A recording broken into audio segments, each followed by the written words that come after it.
BNP এখন চাঁদাবাজ ও সন্ত্রাসের দলেই পরিণত হয়েছে বলে মন্তব্য করেছেন এনসিপির আহ্বায়ক নাহিদ ইসলাম।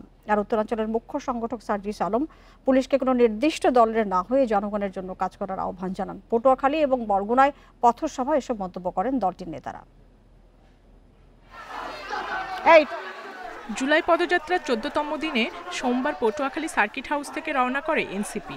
শহরের মূল সড়ক প্রদক্ষিণ শেষে শহীদ হৃদয় তরুয়া চত্বরে সভা করেন নেতারা।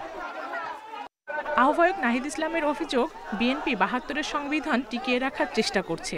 সামাজিক মাধ্যম থেকে শুরু করে মূলধারার গণমাধ্যমেও এনসিপির বিরুদ্ধে ষড়যন্ত্র চলছে। এভাবে গণজাগরণকে থামানো যাবে না বলে মন্তব্য করেন নাহিদ।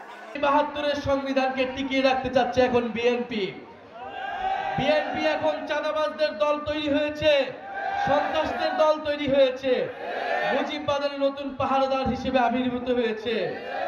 ফলে চাঁদাবাজ এবং মুজিববাদের নতুন পাহারাদার এসেছে। সেই পাহারাদারকেও আপনাদেরকে প্রতিহত করতে হবে, তাদের বিরুদ্ধে সংগ্রাম করতে হবে।